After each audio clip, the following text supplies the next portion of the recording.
이 자리에 계신 성도 여러분, 이 시간 우리는 진정 감사하는 마음으로 하나님 앞에 우리의 예배를 올려드릴 수 있기를 원합니다. 우리가 대한민국에 태어나서 자유롭게 이렇게 살아갈 수 있고, 또 하나님의 택하심을 받아 오늘 또 하나님 앞에 이렇게 예배드리는 귀한 자리에 있게 되고, 비록 코로나 장기화로 모두가 다 어려운 가운데 있지만, 그러나 주 안에 있는 우리에게는 이것 또한 합력해서 결국은 선을 이루실 것이고, 마침내 하나님께서 우리에게 승리의 복을 주신다는, 삶을 주신다는 참 소망이 우리에게 있기 때문에 우리는 감사할 수가 있습니다. 만약에 우리가 한국에 태어나지 않고 아프가니스탄에 태어났다면, 오늘 여러분들은 지금 아프가니스탄의 그 혼란스러운, 그 곤고한 어려운 그런 상황들을 보지 않습니까? 우리가 대한민국의 국민인 것을 하나님 앞에 감사하고, 물론 우리나라도 이런저런 또 문제 속에서도, 그래도 자꾸 문제 속에서도 점점 여러 모양으로 발전해 가고 있지 않습니까? 그것이 우리 국민이 또 이제 귀하고 또 하나님의 크신 은혜인 줄 믿습니다. 다만 우리가 하나님 앞에 모두가 다 함께 지금 이 나라의 그 가난하고 외세 침입과 온갖 어려움 가운데서 반만년 역사를 지내왔던 우리가 이렇게 세계 경제 10개국 안에 들 수 있는 그런 부강한 나라로, 잘 사는 나라로 되고, 이렇게 또 자유롭게 우리가 마음껏 살아갈 수 있다는 것은 그야말로 하나님의 큰 은혜로 되어진 일인 줄 믿습니다. 그렇기 때문에 우리가 하나님 앞에 교만할 것이 아니고 우리 스스로가 이루어진 일이라고 생각지 마시고 더욱 겸비하여 오늘 이때도 주의 얼굴을 보하고 주님 앞에 선다면은 하나님께서는 이 코로나의 어려운 모든 상황들을 통해서도 우리 대한민국이 오히려 세계 열방에 하나님의 뜻을 이루어가는 그런 복된 제사장 나라로 마지막 때 더 쓰시게 되는 귀한 역사가 있을 줄 믿습니다. 우리가 이런 소망을 가지고 비록 오늘 현재가 여러모로 어렵다고 할지라도 우리가 믿음으로 굳게 설 수 있기를 바랍니다. 그래서 오늘 여러분에게 전할 말씀의 제목은 그 고난 중에도 기뻐합시다 하는 제목입니다. 고난 중에 기뻐하자. 그러니 고난 당할 때 뭐 기뻐할 이유가 딱히 있겠습니까? 우리가 누구를 막론하고 고난 당하는 것을 기뻐할 사람은 어디 있겠습니까? 아무도 이 고난 당하는 것을 좋아할 사람은 없지만, 그렇다고 사람이 세상을 살아가는데 고난이 없는 사람이 누가 있습니까? 모든 사람은 다 나름대로의 고난 가운데 시달리면서 세상을 살아가고 있습니다. 그래서 성경은 이 고난 문제에 대하여 이사야 선지자를 통하여서는 이렇게 말씀합니다. 고난 중에 하나님께서 우리와 함께 하신다. 그것이 무엇입니까? 임마누엘 신앙입니다. 하나님이 우리와 함께 하신다. 이 임마누엘 신앙으로 우리가 고난을 이겨나갈 수 있다는 것입니다. 또 시편의 많은 기자들은 무엇이라고 말씀합니까? 고난 중에 여호와를 바라고 기다리라고. 우리가 지난 주일에도 다윗이 이제 고난 중에서도 하나님만 바라고 기다리는 그런 고백을 우리가 받지 않습니까?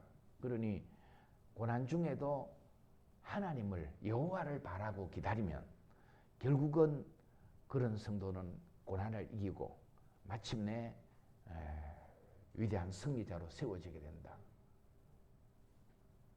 바울 사도는 로마서에 보면은요, 하나님의 사랑을 입은 성도들, 이 성도들이 비록 고난을 세상에서 살아갈 때 당하고 있지만 환난이나 공고나 위험이나 적신이나 칼이나 뭐 그 세상의 그 어떤 것도 우리를 하나님의 사랑에서 끊어놓을 수가 없다. 하나님이 우리를 사랑하신다. 이 믿음으로 우리는 넉넉히 고난을 이길 수 있다고 선포하고 있습니다. 오늘 베드로 사도는 오늘 본문 말씀을 통하여 고난에 처한 성도들에게 어떤 말씀을 주시고 있습니까? 오늘 베드로 사도는 이렇게 우리에게 권고해 주고 있습니다. 먼저 고난당하는 것을 이상한 일 당하는 것 같이 이상히 여기지 말라고 12절에 그렇게 말씀했어요. 이 말씀을 제가 현대인 성경으로 다시 한번 읽어드립니다. 사랑하는 여러분을 시험하려고 오는 불같은 시련을 당할 때 마치 이상한 일이나 일어난 것처럼 놀라지 마십시오. 그랬습니다.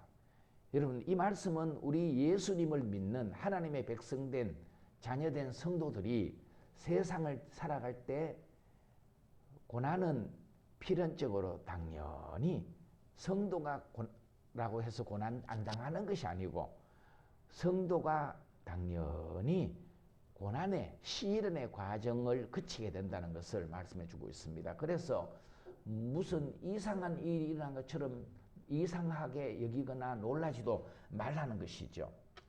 사람들 중에는 예수님을 믿으면 복 받는다고 그런 얘기를 다 하잖아요. 그러니 나도 예수 믿고 복 받아 보겠다고 이제 예수님 믿으면 복 받습니까? 당연히 받죠. 예수님 믿으면은 우리는 영원한 복을 받습니다. 이 복을 받는데 이 예수님을 통하여 주시는 참된 복이 무엇인지 알지 못하는 사람은 그저 세상에 인복, 물질복, 무슨 자식복, 건강의 복, 뭐 이런 세상 사람이 바라는 그런 사업의 복, 이런 복들만을 그들이 뭔가를 의지해서 받으려고 하면은 그것만 복으로 생각하는 경우가 많잖아요. 그것은 영원하지가 않습니다. 물론 하나님께서 이런 복도 주의 백성들에게 주시는 줄 믿습니다. 그러나 그것이 더 중요한 게 아니라 우리는 하나님께서 하나님의 생명을 살아가도록 우리에게 정말 더 귀한 복을 주시는데, 그래서 이제 어떤 사람들은 그저 예수 믿으면 감기도 안 걸리는 것 같이 생각하고, 그렇게 교회 나와서 신앙생활 예수 믿는다고 교회 나오다가 어려움을 당하면은요, 결국은 그 어려움을 이겨내지 못하고 예수 믿어도 별 소용없다고 그러면서 신앙에서 떠나서는 사람들이 종종 있어요.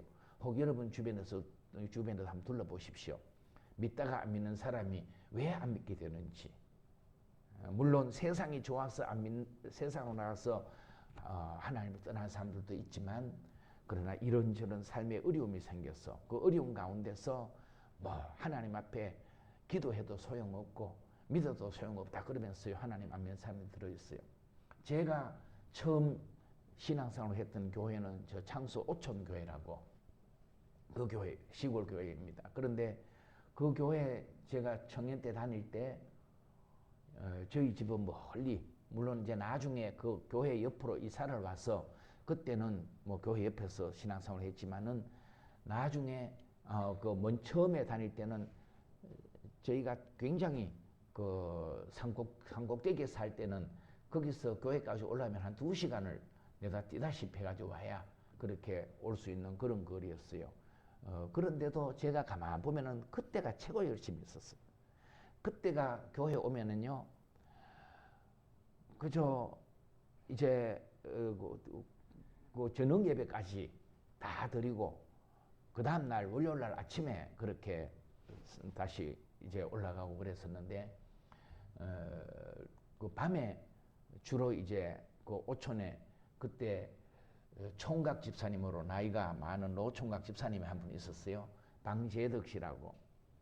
그 집사님 집에 같이 가서 자고 새벽에 그 집사님과 같이 가서 새벽 기도하고, 그러고 나는 이제 집으로 올라가고 그랬는데 그 집사님이 이제 그 노총각이면서도 나중에 결혼도 해서 뭐 저랬습니다마는 굉장히 믿음이 있었어요. 늘 찬송하고 그래 뭐 신앙 얘기하고 이러면서 얼마나 믿음이 독실한 그러한 하나님의 사람이었는데 제가 목회자로 부름받아 나서고 목회하다가 나중에 뭐 고향에 왔다 갔다 하다 보니까 그분이 뭐 아프다는 얘기를 들었어요. 아프다는 얘기를 듣고 이제 한번 또 아파서 요새는 뭐 교회도 안 나온다 그런 얘기를 듣고 내가 한번 만나봐야 되겠다. 내가 그래도 그분한테 신세져 낸 게 뭐 그 집에서 많이 자고 또 밥도 많이 얻어먹고 또 뭐 어쨌든 어려울 때 많은 의지가 된 그런 분인데 그래서 제가 이제 고향에 갔다가 일부러 시간 내서 그 집에 갔어요. 아프다는 중한 병이 들었다고 해서 갔더니 방광암이 들었어요. 50대 초반인 그때 됐는데 방광암이 걸렸는데 이분이 마음이 팍 돌아서 있는 거예요. 제가 이제 하나님 믿어서 소용없다는 거예요. 왜 내가 지금까지 하나님 믿고 의지하면서 교회에 충성하고 믿음으로 살아가는데 왜 내가 이런 병 걸려가지고 죽어야 되냐. 그러면서 술도 마시고 이제 담배도 피우고 막 되는 대로 막 사는 거예요. 제가 아무리 권해도 안 되더라고요. 이제 어려움을 당해서 그렇게 믿음에서 돌아서는 그런 경우도 결국은 그분이 그 병으로 세상을 떠났어요. 이렇게 여러분 우리 예수 믿는 사람도 암에 걸릴 수도 있고요. 같은 암 걸렸지만은 강영우 박사님은 얼마나 감사하며 하나님께서 내게 죽음을 잘 마무리할 수 있는 인생을 잘 마무리할 수 있는 암이라는 갑자기 뭐 교통사고 나서 죽거나 그렇게 안 죽고 암이라는 것을 통해서 내가 죽음을 잘 정리할 수 있도록 그렇게 준비할 수 있도록 해서 오히려 감사하다고 여기면서 인사할 사람들 다 인사하고 내 인생이 참 하나님의 은혜로 멋진 인생이었다 그런 고백을 남기고 그렇게 하나님 앞으로 갔지 않습니까? 이렇게 믿음으로 승리하는 사람도 있는데 어려움이 생긴다고 그만 우리 예수 믿는 사람도 어려움 당할 수가 있습니다. 그런데 오늘 12절 말씀을 보면은요 사도 베드로는 고난을 불시험이라고 하면서 불시험 성도면 다 당연히 당하는 그러한 고난이라고 말씀하고 있죠. 그래서 이상 여기지 말라는 것입니다. 불시험이라는 것은 마치 불구덩이 속에 떨어지는 것 같이 무섭고 고통스러운 것이지만 그 불시험은 우리를 파괴시키고 그냥 싹 태워서 잿더미로 만들어버리는 그런 시험이 아니고 신앙의 불순물을 제거하고 정금같은 같은 믿음의 사람으로 나오게 하기 위해서 여러분 불이라는 것은 통과하면은 불순물들은 제거되고 금은 정금만 자꾸 나오지 않습니까? 그러듯이 우리가 고난이라는 시련의 과정을 이렇게 거쳐나가면서 하나님의 백성들이 우리가 세상에 우리에게 걸려있는 이것저것 불순물, 신앙의 불순물 같은 게 얼마나 우리에게 많이 있지 않겠습니까? 그런 것들을 불시험을 통하면서 하나님은 다 걸러내시고 점검 같은 믿음으로 세우는 과정이 바로 성도가 당하는 시련, 고난이다. 이렇게 사도 베드로는 말씀해주고 있다는 것입니다. 그렇게 믿습니까? 예, 그래서 욥도 그 불같은 시험을 당하면서 나의 가는 길을 오직 그가 아시나니 그가 나를 단련하신 후에 내가 뭐같이 나오겠다고요? 정금같이 나오리라. 그런 고백대로 욥은 정금 같은 믿음의 사람으로 오늘 우리 앞에 그렇게 세워져 있지 않습니까? 이렇게 사도 베드로가 성도들이 당하는 고난은 우리가 아무 고난이 없는 것이 아니라 고난이 반드시 있는데 그런데 그 고난은 우리를 더 귀하게 세우는 순전한 믿음의 사람으로 세우는 그래서 하나님의 영광을 드러내는 더 복되게 쓰임받는 이런 과정이라는 것을 여기 12절에 말씀해 주고 있어요. 이런 다니엘서 3장에 보면은 사드락 메삭 아벳느고라는 세 소년이 바벨론으로 잡혀갑니다. 거기에서 바벨론에서 정책적으로 이들을 잘 교육시켜서 바벨론 나라를 위하여 그렇게 써먹으려고 이렇게 잘 키웠어요. 그런데 그때 바벨론 왕 느부갓네살이 두라 평지에 큰 금신상을 세웠어요. 그 나라의 이제 부강함, 어떤 위세를 그 신상을 세워서 온 세상에 전하기 위해 가지고 큰 신상을 세워놓고는 이제 명령을 내리는 겁니다. 누구든지 막론하고 악기 소리가 울려 퍼질 때 이 금신상 앞에 엎드려 뭐 하라고 그랬습니까? 절하라고 하지 않습니까? 그런데 모두가 다 엎드려 절하는데 사드락 메삭 아벳느고 이 세 청년은 절하지 아니했어요. 왕이 불러서 너희들 왜 절하지 아니했냐? 누구든지 절하지 아니하면은 극렬히 타는 풀무불에 집어넣는다고 했는데 그런 왕의 명령을 무시하고 절하지 아니했으니 이제 큰일 났지 않습니까? 이 세 청년이 그럽니다. 왕이여, 우리는 하나님 외에 이런 우상 앞에 절하지 않습니다. 만약에 왕이 우리를 풀무불에 던져 넣으시면은 사시는 하나님께서 우리를 그 불 속에서 건져내실 것이고 그렇게 아니하실지라도 우리는 왕이 만든 이 금신상 앞에 절하지 않을 줄 아십시오. 왕이 막 성질났죠. 성질나가지고 불을 더 뜨겁게 해라. 그래서 평소보다가 7배나 더 불을 뜨겁게 만들어가지고요. 사드락 메삭 아벳느고를 집어넣으라고 그게. 그래서 얼마나 불이 뜨거웠지 이 세 사람을 붙들고 불구덩이 곁으로 갔던 사람들이 막 불에 타 죽는데 그런데 사드락 메삭 아벳느고는 불구덩이 속에서도 어떻게 됩니까? 머리 하나도 안 거실고 그대로 살아가 있습니다. 그래서 왕이 그것을 본 많은 사람들이 놀라서 사드락 메삭 아벳느고를 거기서 건져내고 그래서 하나님만이 참되신 신이시다 하는 것으로 하나님께 영광을 돌리지 않습니까? 여러분 그렇습니다. 그렇다고 이제 모든 사람이 다 불구덩이에 집어넣는데 모든 사람이 다 안 타는 그런 상황은 아니고 여기에 이렇게 하나님은 이 믿음으로 어떤 시련도 믿음의 시련이 올지라도 믿음으로 나아가는 이런 사람들을 통해서 하나님은 역사하시는 그런 하나님이시다 하는 것을 우리에게 보여주고 있지 않습니까?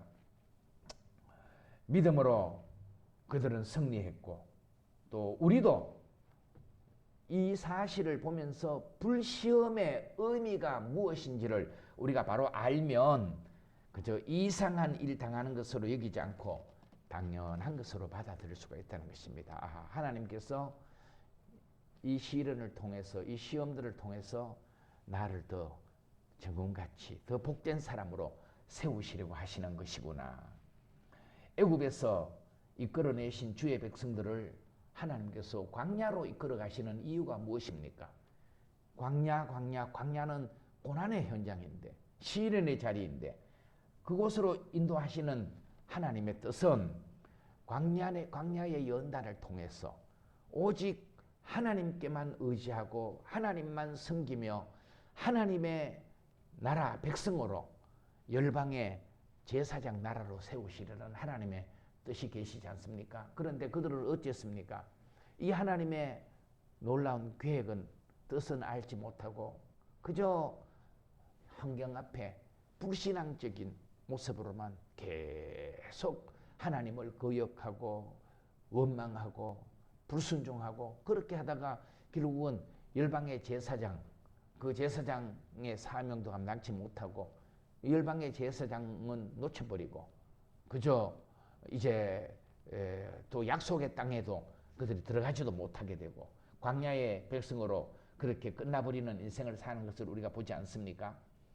그렇기 때문에 우리는 어려움 당하는 것, 시련이 내 앞에 있는 것, 그걸 겁내지 마시고 우리가 여기에서 하나님이 나를 향하신 뜻이 무엇인가를 살피는 것이 중요합니다. 우리 부모된 성도님들은 자녀들을 그래서 너무 온상에서만 고이 키우는 것, 어렸을 때는 당연히 온상에서 키우듯이 그렇게 키워야 되죠. 무조건적인 보호함과 사랑과 하면서 보호하면서 온상에서 다치지 않도록 그렇게 잘 키워야 될 필요가 있지만, 그러나 계속해서 온상에서만 키우는 것 같이 그렇게 키워지면은요, 그 자녀가 결국 세상으로 나갔을 때 세상의 어려움들을 이겨내고 살아남을 수가 있겠습니까? 농부들이 이런 봄에 농사하기 위하여서 이제 하우스에 모종을 이렇게 미리 이렇게 키웁니다. 비닐 쳐서 온도를 따뜻하게 만들고 이제 물을 주고 하면서 그렇게 또 추우면은 그 위에 이중으로 더 덮고 이러면서 고이 모종을 키우죠. 그러나 이제 봄밭으로 내 심기 전에는요, 그냥 있던 걸 그대로 가서 심는 게 아니고요, 하우스 문도 열고 비닐도 좀 걷어 올리고, 그래서 주변 환경하고 나가도 별 괜찮을 정도로 그렇게 조금 단련을 시켜가지고 그렇게 내 심죠. 안 그러고 그냥 내 심으면은요, 햇빛에 금방 메말라 죽어버리기도 하고요.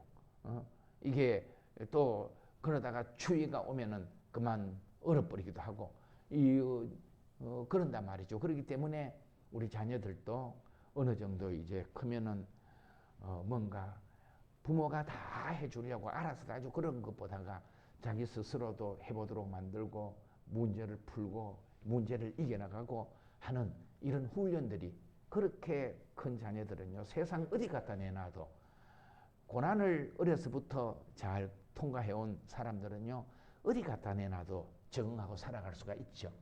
네. 그렇기 때문에 고난당하는 것을 이상한 일 당하는 것이 이상히 여기지 말라고 이게 말씀하고 있습니다. 그리고 그 다음에는 그리스도의 고난에 참여하는 것으로 알고 즐거워하라고 13절에 말씀하죠. 13절 말씀도 현대인 성경으로 한번 읽어드리겠습니다.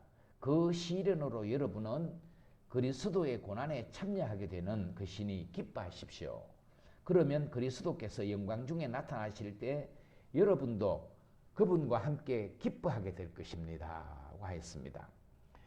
그리스도의 고난에 참여하는 것으로 알고 즐거워하라. 여기에 그리스도의 고난은 누구를 위한 고난이었습니까? 예수님이 무슨 불의함이 있어서 당한 고난이 아니라 의로우신 분이 불의한 우리를 위해 당하신 고난이라고 베드로전서 3장 18절에 보면 그렇게 말씀하고 있습니다. 예수님이 불의한 우리를 위하여 의로우신 주께서 고난당하심으로 우리는 다 생명을 얻게 되었습니다. 구원함을 받게 되었습니다. 우리가 그리스도의 고난에 참여한다는 것은 무슨 의미겠습니까? 우리가 그리스도인으로서 세상을 살아갈 때 믿지 않는 사람들의 가치관대로 우리도 그들 따라 살지 말고 우리가 그리스도인으로서의 삶을 살아간다는 말씀입니다.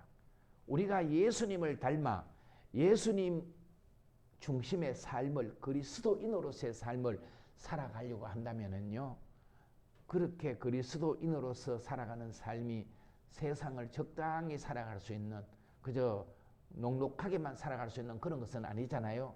거절할 것도 있을 것이고 또 헤쳐나가야 될 것도 있을 것이고 이런 많은 어려움들이 우리에게 분명히 있다는 사실이죠. 그렇기 때문에 우리가 그리스도의 고난에 참여한다는 것은 예수님 믿기 때문에 나는 믿음으로 살려고 애쓰다 보니 거기에서 오는 고난들이 있는데 이를 주님께서 기뻐하시고, 그리스도의 고난에 참여한 성도들은요, 나중에 함께 죽은 성도들은 함께 부활의 영광에도 참여하게 될 줄 믿습니다. 그렇기 때문에 우리는 그리스도의 고난에 참여하게 되는 것이므로 기뻐하라고 말씀합니다. 많은 기독교인들이 이제 뭐 기회가 되면은 성지 순례를 하려고 굉장히 이제 그 애를 쓰죠. 기회만 되면은 성지 순례 갔다 오는 걸 굉장히 원하고 그러는데 이 성지 순례는 이 성지 순례 하는 목적이 어디 있습니까? 그저 여행을 즐기기 위한 목적은 아니잖아요. 우리가 무슨 다른 여행을 가는 것은 거기에서 여행을 통해 내가 즐거움을 얻고 뭔가 내가 이제 원하는 것들이 있기 때문에 가는데 그런데 성지순례의 목적은 꼭 여행을 즐기기 위한 목적 그것만 아니라 물론 새로운 환경에 그런 것들도 보면서 이제 보는 즐거움도 있지만 성지순례를 가면은 예를 들어 이스라엘을 간다 가면은 그곳에 예수님의 행적들 예수님이 걸어가셨던 고난의 길 그 길에도 한번 서보면서 예수님이 나를 위해 우리를 위해 온 세상을 위해 이와 같은 고난을 당하셨다는 것을 이제 그 길에도 한번 서보고 또 우리 앞서 믿음의 길을 간 신앙의 선배들의 그 길에 서서 이제 그들이 이런 가운데서도 믿음을 지켜갔구나 하는 것 그런 기회를 우리가 함께 누리게 되기 때문에 이 성지순례는 굉장히 믿는 사람들에게 큰 의미가 있는 그런 기회가 되는 것이죠. 그렇기 때문에 우리가 어떤 이제 고난에 참여하는 것도 이것도 굉장히 우리에게 큰 즐거움을 또 주는 그런 기회가 되기 때문에 큰 의미를 주는 기회가 되기 때문에 우리는 즐거워하면서 그리스도의 고난에 참여한다는 이러한 믿음으로 우리가 고난을 오히려 즐거워하라고 오늘 베드로 사도는 말씀해 주고 있습니다. 그리고 성도가 또 14절에 보면은 그리스도의 이름으로 치욕을 당하면 복이 있다고 그랬어요. 그래서 고난 중에도 치욕을 당한다, 모욕을 당한다, 이런 뭐 능욕을 당한다 하는 것은 다 고난받는 그런 상황인데 이 고난을 당하면은 누구 때문에요? 그리스도 이름 때문에 고난을 당하면은 복이 있다는 말씀입니다. 14절 말씀도 현대인의 성경을 한번 읽어드릴게요. 여러분이 그리스도의 이름으로 모욕을 당한다면 행복한 사람들입니다. 이것은 영광의 영이신 하나님의 성령이 여러분에게 머물러 계시기 때문입니다. 자, 여러분 우리가 예수 그리스도 이름 때문에 믿음으로 살려고 애쓰다가 당한 고난이 있다면은 성령께서 하나님이 우리와 함께 하시는 놀라운 하나님의 임재를 체험하게 된다는 사실을 여기서 말씀해 주고 있습니다. 고난 당할 때 힘들고 어렵지만 그러나 하나님이 함께 하시는 사람을 세상은 어떻게 할 수가 없습니다. 하나님이 함께 하시는 사람은 마침내 하나님의 영광을 드러내는 복된 자리에 세워집니다. 이 말씀을 하고 있는 베드로 자신이 이 놀라운 사실을 경험하였지 않습니까? 사도행전 5장에 보면은 베드로를 비롯해서 사도들이 예수님의 십자가의 죽으심과 3일 만에 다시 부활하신 부활의 복음을 전가했습니다. 그랬더니 유대 종교 지도자들이나 뭐 이런 사람들이 굉장히 이제 싫어하면서 잡아다가 감옥에도 가두고 때리고 그렇게 이 복음 전하지 못하도록 온갖 압박을 넣고 핍박을 하고 욕을 하고 그러지 않습니까? 그러는데 5장 14절 말씀에 보면은 사도들은 그 이름을 위하여 능욕받는 일에 합당한 자로 여기심을 기뻐하였다고 그렇게 말씀하고 있어요. 어떻게 해서 그런 고난을 받는데 기뻐할 수가 있었는가? 그들은 바로 그리스도의 이름 때문에 당하는 고난이었기 때문에 이 고난 뒤에는 무엇이 있음을 그들이 믿었을까요? 바로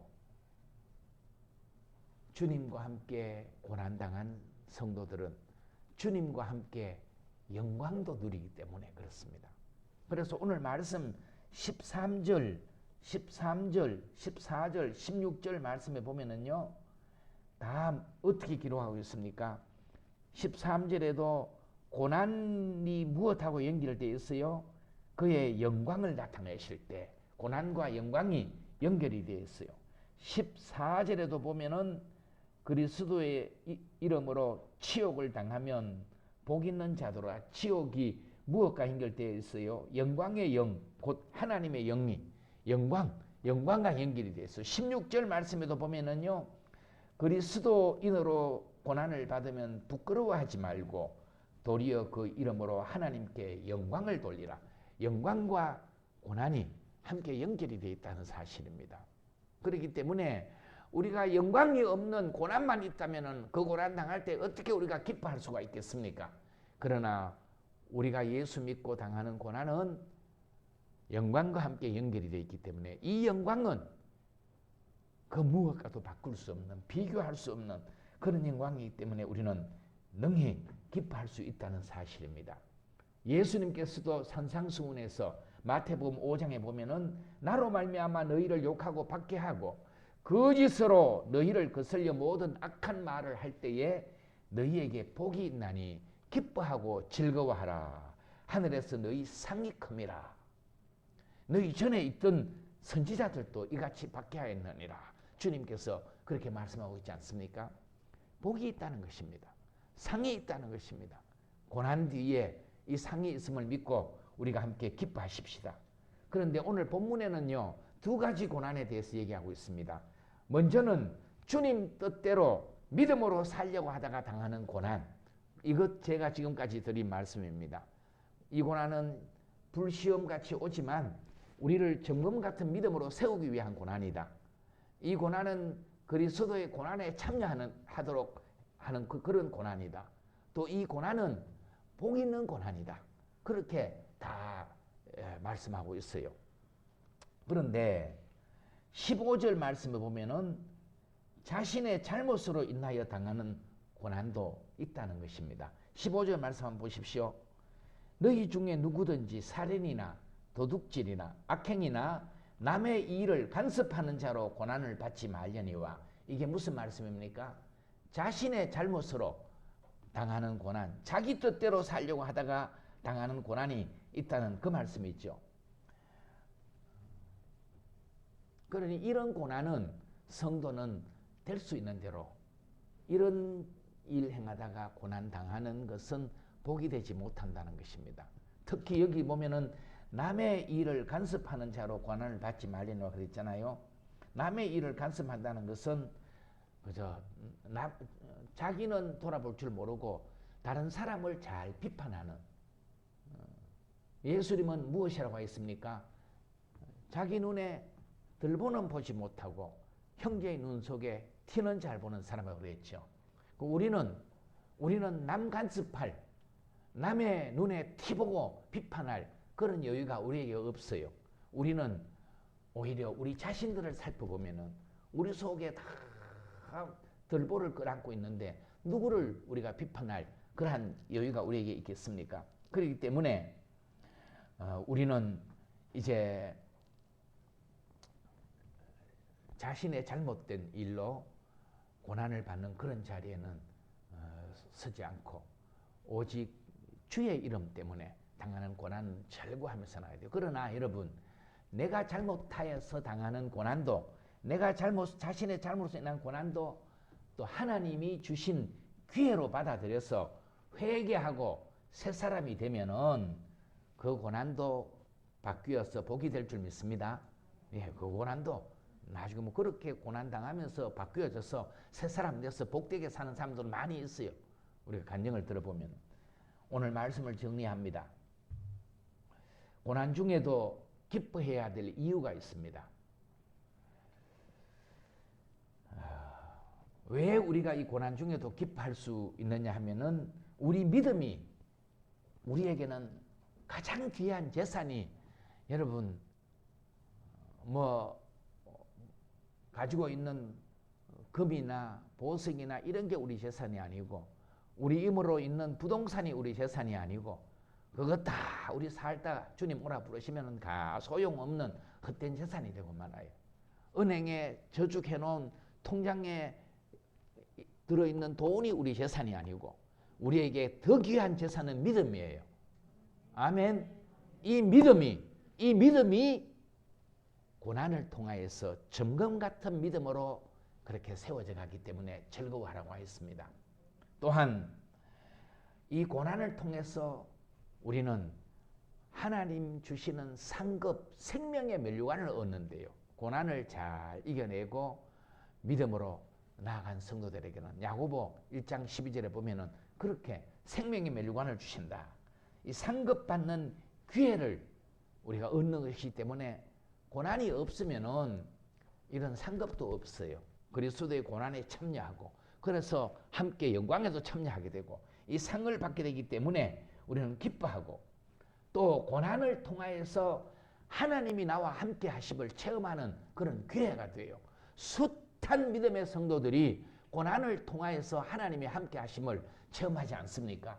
성경의 많은 믿음의 선배들이 그렇게 고난 중에서 하나님을 만나고 하나님의 인자하심을 경험하게 되고 그래서 마침내 이제 그들은 하나님께서 복된 자리에 세우시고 또 하나님께 영광을 돌리게 되는 우리 사람으로서 가장 크고 첫째 되는 목표가 뭡니까? 목적이 하나님께 영광 돌리는 것 아니겠습니까? 우리가 그래서 고난을 이겨내고 하나님께서 오늘 나를 이와 같이 복되게 세우셨다는 그러한 하나님을 드러내는 것이 하나님께 영광을 돌리는 그런 일이 될 줄 믿습니다. 우리 예담교회도 하나님께서 얼마나 어려운 가운데 오늘 여기까지 인도해 오신 것 우리가 하나님의 영광 돌릴 큰 재료인 줄 믿습니다. 그렇기 때문에 고난을 우리가 두려워하지 말고 오히려 즐거워하고 기뻐하십시다. 성도 여러분들 성경 말씀 주의 말씀을 마음에 새기고 지금 이때가 비록 어렵고 믿음으로 살아가기 힘든 일이 많이 있다 할지라도 로마서 8장 18절에 무엇이라고 말씀하고 있습니까? 생각건대 현재의 고난은 장차 우리에게 영광과 좋게 비교할 수 없도다.